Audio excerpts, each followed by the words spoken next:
Qual é a natureza do papado? Esta é a pergunta que nos vem nesses dias de preparação para o conclave.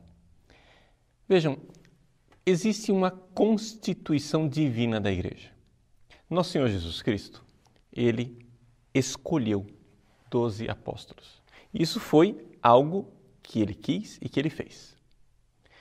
Ao escolher esses 12 apóstolos, no entanto, Ele colocou um como sendo o primeiro.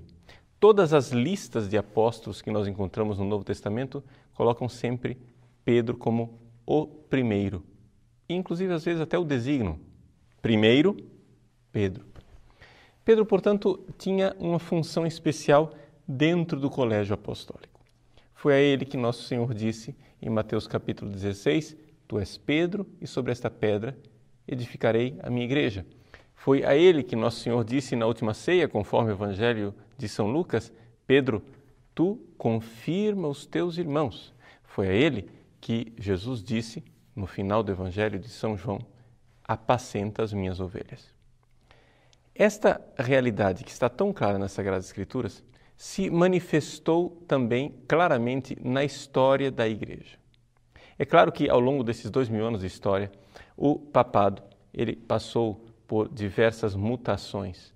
No entanto, algo permaneceu bastante claro, que é o fato de que os bispos do mundo inteiro são sucessores dos apóstolos em geral.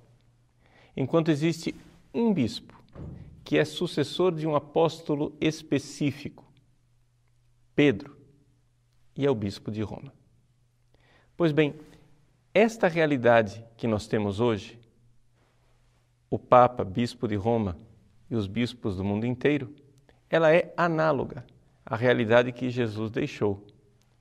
Pedro, príncipe dos apóstolos, e os outros apóstolos. Agora, qual é mesmo a função de São Pedro? E qual é a função que dele herdou o Papa? Pois bem, nós vemos que existem dentro das várias mudanças ao longo dos séculos, algumas constantes. Em primeiro lugar, os apóstolos foram deixando sucessores e esses sucessores começaram a criar igrejas locais. Como nos recorda a Congregação para a Doutrina da Fé, quando ainda era prefeito o cardeal Joseph Ratzinger, a igreja do mundo inteiro, ou seja, a igreja universal, ela precede, não somente cronologicamente, mas ontologicamente as igrejas locais. Em primeiro lugar, Jesus cria a igreja, que é universal. Depois, com o passar do tempo, os apóstolos foram fundando igrejas locais e deixando ali sucessores através da imposição das mãos, como nós vemos claramente nas cartas pastorais de São Paulo, por exemplo, ou nas cartas de Santo Inácio de Antioquia. Os bispos locais, então, permaneciam como o ponto de referência de comunhão para cada igreja. Então, isso é uma realidade de constituição divina. O bispo, na igreja local, ele tem um poder que é recebido diretamente de Deus.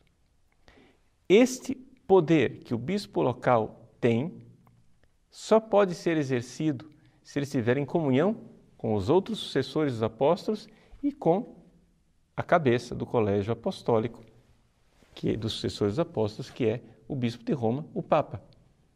Então, aqui nós temos duas polaridades deixadas por Cristo. Ou seja, a realidade da igreja local, que foi colocada pelos sucessores dos apóstolos, e a realidade da igreja universal, onde ali tem uma função específica, São Pedro e os bispos do mundo inteiro reunidos. Muito bem. A pergunta agora é a seguinte: o Papa, o que é que ele pode fazer?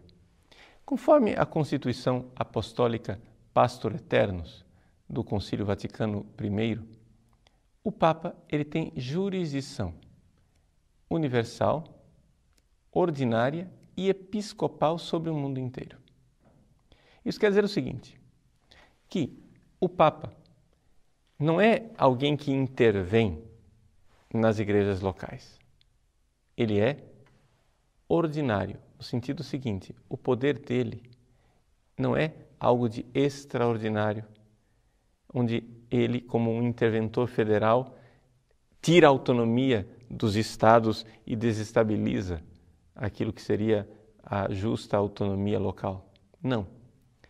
O Papa faz parte também da igreja local, porque toda igreja local precisa estar aberta para a comunhão com a Igreja Universal e com o Papa.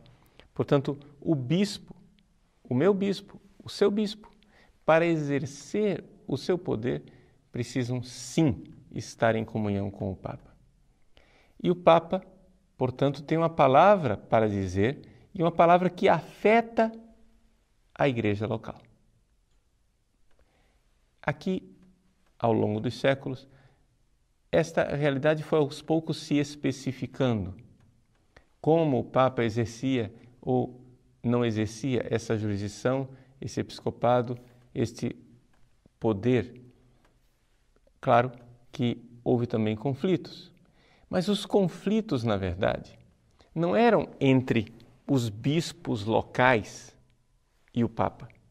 Historicamente, se nós formos observar, os conflitos sempre aconteceram entre o Papa e pessoas que queriam tomar para si uma função que, na verdade, competia ao Papa. Por exemplo, toda a dificuldade que a Igreja enfrentou na Idade Média, o conflito entre o Papa e o Imperador, entre o Papa e os reis locais, se dava por quê? Até mesmo aqui no Brasil, quando os nossos imperadores, Dom Pedro I e Dom Pedro II, de alguma forma entravam em conflito com o Papa, porque os imperadores, os reis, queriam exercer um poder sobre a Igreja, que na verdade competia ao Papa. Queriam eles escolher os bispos, queriam eles dar poder aos bispos ou tirar o poder dos bispos locais. Portanto, o que nós temos aqui, na realidade, nunca foi uma verdadeira tensão entre o Papa e os bispos, mas entre o Papa e realidades que se colocavam no meio, entre o Papa e os bispos. Isso aconteceu no âmbito político, mas aconteceu também com organismos eclesiais que não são de instituição divina, como, por exemplo, os concílios ecumênicos. Houve, durante a Idade Média, também o chamado conciliarismo, em que alguns teólogos diziam que o concílio, ou seja, o corpo dos bispos reunidos, poderiam julgar o Papa, poderiam estar acima do Papa, ou seja, poderiam requisitar para si uma função que na realidade pertencia ao Papa. Pois bem, tudo isso foi definido pela Igreja. O Papa não pode ser julgado por um concílio, um Papa não pode ser julgado por ninguém, a não ser, claro, por outro Papa. E é aqui que nós então temos o chamado poder de primado, o primado de Pedro. Nós temos, sim, na realidade, um poder supremo na Igreja.